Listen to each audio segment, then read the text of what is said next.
Key takeaway from the budget 2024-2025 is what we're discussing inside your spotlight this morning with the Honorable Brian Manning, Minister in the Ministry of Finance. Good morning to you, Minister. Hi, good morning. Thanks for having me. Good morning, Trinidad and Tobago. Hope all is well.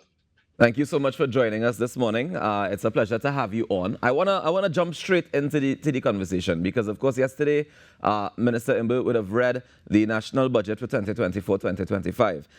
He said that total revenue would equal 54.224 billion, total expenditure 59.741 billion, leaving a fiscal deficit of 5.517 billion. Just for those who may not understand what that means, can you break down those numbers for us and tell us what that means for us as a nation? Yes, our revenue estimate, we expect to earn about 54 billion over the next fiscal year, but we're going to spend above that to get about 59 billion, which is basically deficit budgeting, right? So we had to borrow that money to make up the shortfall so that we could implement some of the projects that we would like to, and to also maintain the growth trajectory that Trinidad and Tobago has been on for the past 3 years. It has been very challenging for the entire region coming out of the COVID crisis. But Trinidad and Tobago has shown that we have the ability to grow where others have not, and we are on the right path. And all of our assessments have said that, from the IMF, from the international rating agencies. It has said that Trinidad and Tobago has come out of a very challenging time, but we are in the right path and we are going in the right direction. All right. And one of the things that's very interesting for me is the breakdown of that revenue. Because we're saying from oil revenue, we have just over 14 billion. From non-oil revenue, 35 billion, over 35 billion. And capital revenue is a little bit over 4 billion. Can you explain to me, to Trinidad and Tobago, really, the non-oil revenue generation? What sort of sectors are we talking about? Trinidad and Tobago government has done a lot, really, to boost SMEs in Trinidad and Tobago. And, the one good thing about challenging times is that people tend to become a lot more resourceful and creative. So we have seen a lot more small and medium enterprises popping up in Trinidad and Tobago.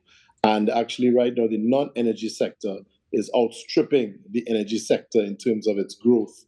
And it's I would say, the level of flexibility that you're seeing within that sector. So now that they are driving the economy, while our energy sector is barely being reformatted. You heard about Atlantic LNG and some of the other projects that we have going in the energy sector. The non-energy sector is now basically the driving force of this economy.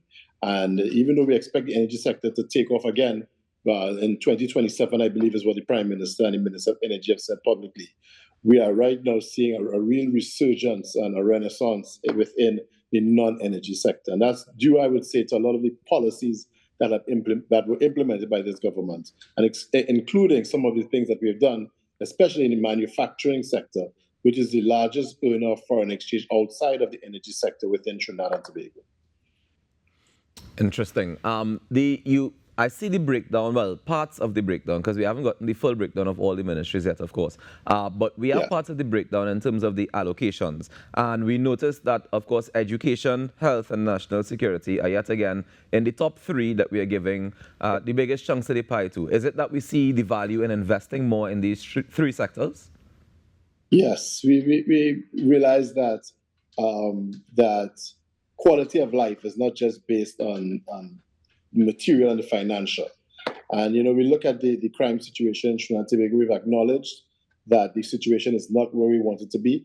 And one of the major ways of really quelling the I would say, the attractiveness of criminality is through education. So ensuring that our people have a base of education where they can make money legally and make a living and a better quality of life to legal means. So we understand the importance of education, and you can see that in the way that our resources have been allocated in that sector. Now, Minister, one of the things that's interesting is every year we still have this challenge of schools not being open on time. We still have the challenge of schools not being ready, even after August vacation or what may have you. Is there a mandate as to how that money is to be spent when it comes to investing in education and training? Yeah, a lot of that funding is going to go towards construction and refurbishment of schools within Trinidad and Tobago. And you have to remember, the previous year, we have had some revenue challenges within this economy. So as much as we would like to invest and make sure that every single school gets, every cent that it deserves, sometimes that is just not feasible. And we do the best that we can to ensure that the vast majority of schools have been open on time and in a proper working situation to ensure that our young people are comfortable. You have to also remember the challenges that we face with EFCL, which is the former company used for building and constructing schools. It was mired in corruption under the previous administration, and many of those issues are still before the courts as we speak. So there's not too much more I can say about that. But we have been completely focused on ensuring that our young people have an opportunity to educate themselves and have a chance to live a good and meaningful life within Trinidad and Tobago.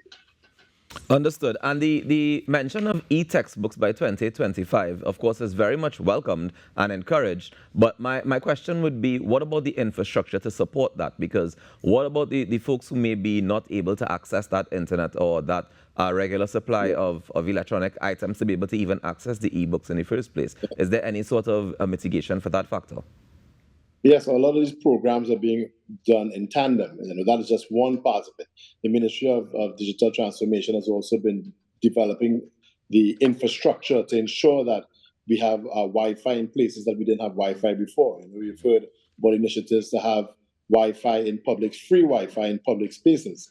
And it's designed so that the people of Trinidad and Tobago can have access to government services far easier than they did in the past. And also for young people who may need to use some of these community centers, homework facilities that have been developed across the country, but also have access to these e-services. So it's not just one policy in isolation. It's really a tapestry of policies that are all working together to synergistically ensure that our young people are not left behind by some digital divide that is unnecessary. Trinidad and Tobago has gone further than any other country in the region in terms of making the e-services accessible to the people of this country. And I love that you brought up the community centers, because yesterday I heard the Minister of Finance proudly announcing, some of the over 100 community centers that we now have available. Do we have any data in terms of how much use these community centers actually get? Oh, community centers are extremely important across Trinidad and Tobago. I can speak personally from San Fernando East. We have the Taradale Community Center. We have a community center in Corinth that is being completed, and we are extremely grateful for that.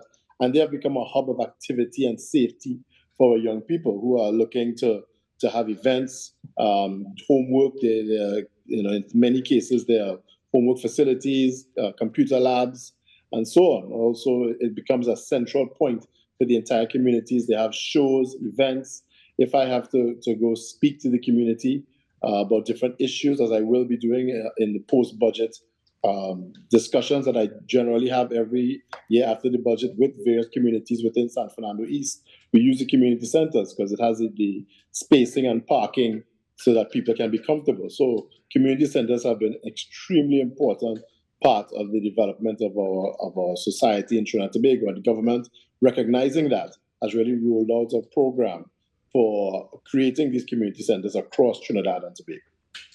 Yeah. One of the things that the Minister of Finance also mentioned yesterday, and I'm sorry if we just going through some of the things because we just want to get some of the key points out and explain a bit. The government is to sell its 49% stake in Clico. Yes. We understand that Clico still owes the state $13 billion. Can you break that down for us in terms of what has been happening as far as that is concerned, and what do we hope to achieve when we sell the 49% stake?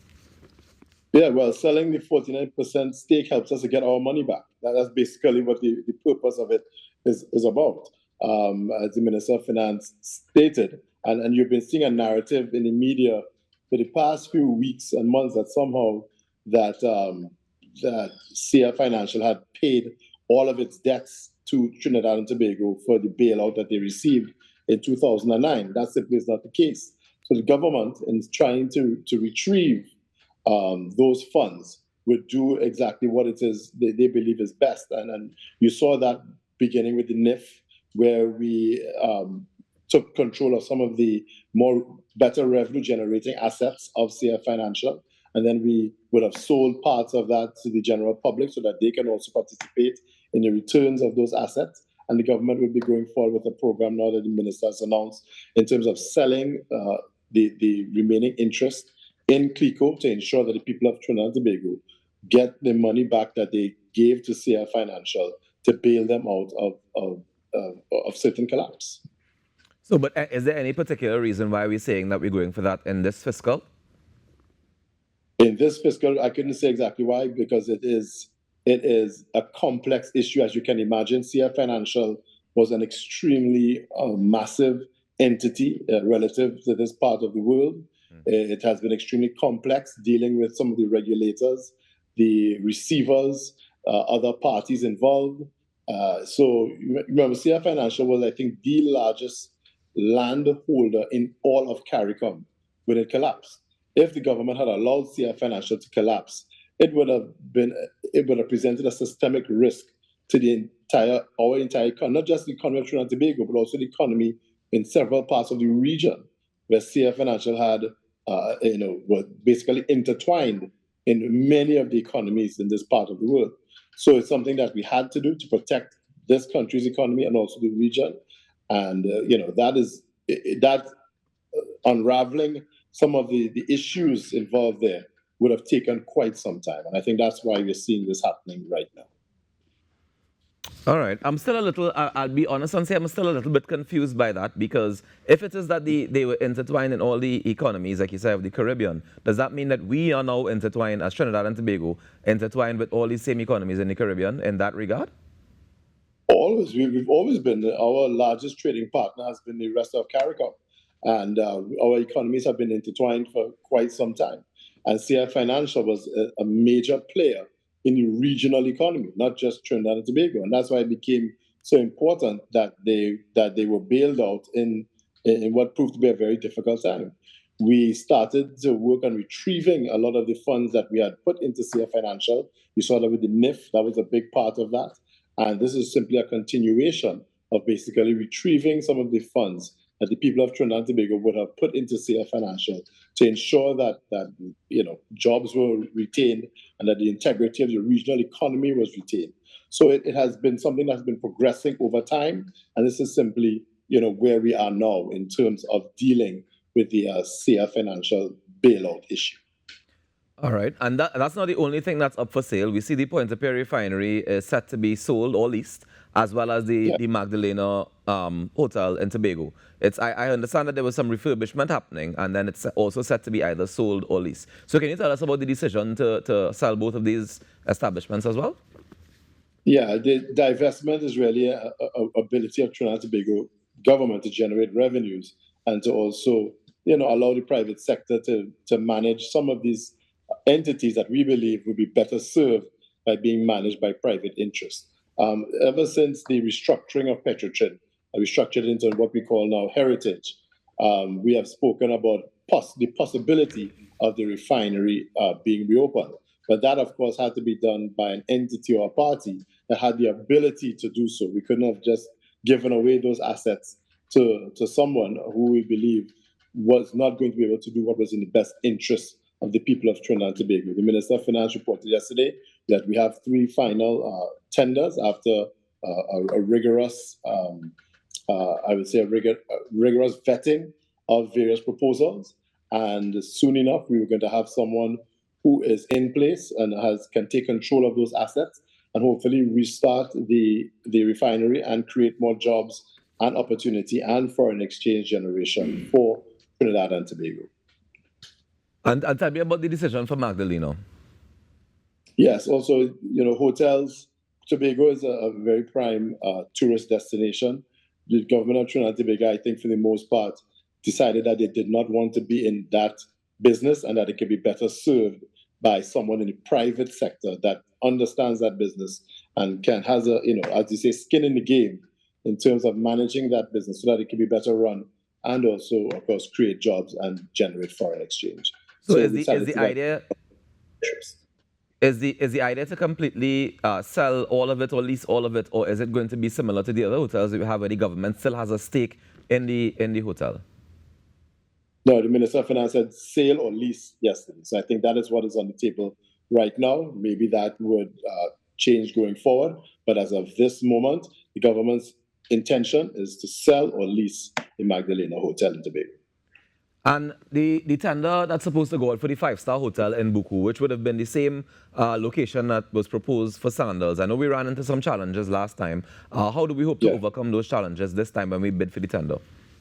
Yeah, I think the people of Trinidad and Tobago have had their eyes open. I mean, the Sandals Hotel is now currently in St. Vincent Grenadines, generating millions of dollars in revenue, creating hundreds of jobs, high-paying jobs for the people of St. Vincent and the Grenadines. And that could have very well been done in Tobago if certain mischievous people didn't decide to put politics in front of country and to try to scare away every major investor in Trinidad and Tobago. We've seen it over and over.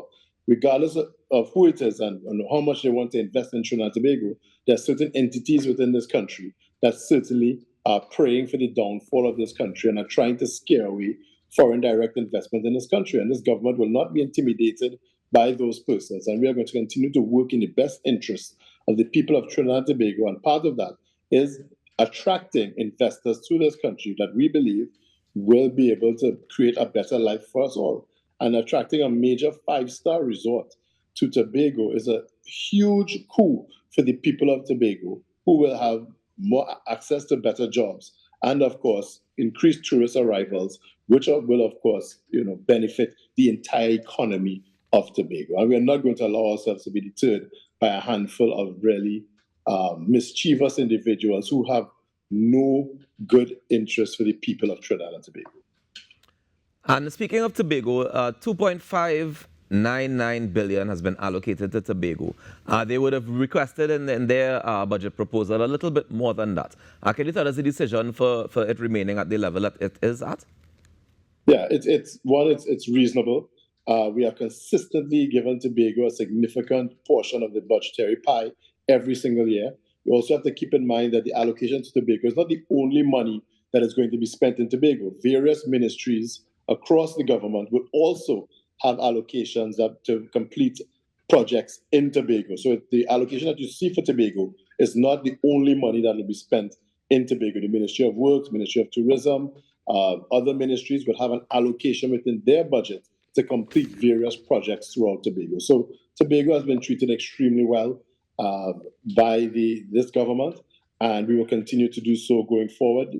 We heard about the marina yesterday, a project that I'm excited to see get started in Tobago, because I think that has the potential to generate significant foreign exchange revenues going forward. Tobago's competitive advantage is that it's outside of the hurricane belt. And as you can see with global warming, we've had an increase in very strong storms within the region. And that has affected many of our CARICOM brothers and sisters. Tobago has the good fortune of being outside of the hurricane belt, and that makes it very attractive to yachties throughout the entire region. So that's something we must take advantage of. All right, Minister, we have just under a minute left, and I really want you to kind of give us, from your perspective, what are some of the things that you think that you want to leave with the nation as a message in terms of when we look at this budget for 2024, 2025, what should we be looking at? We've come out of an extremely challenging time, and we've had 3 years of positive growth coming out of those challenging times, and that is not indicative of the rest of the region. Trinidad and Tobago remains the only investment-grade economy within the entire region. And if you compare us to our brothers and sisters in South and Central America, you will see that we have performed quite well. And that is not by accident, because this government has managed this economy well, and we are going to continue to do so to create opportunities for the people of Trinidad and Tobago and to ensure that the quality of life that we have become accustomed to is maintained and improved as we go forward. Thank you very much, Minister, for joining us this morning. Enjoy the rest of your day. Thank you for having me. All the best, Trinidad and Tobago. Have a good day. Take care.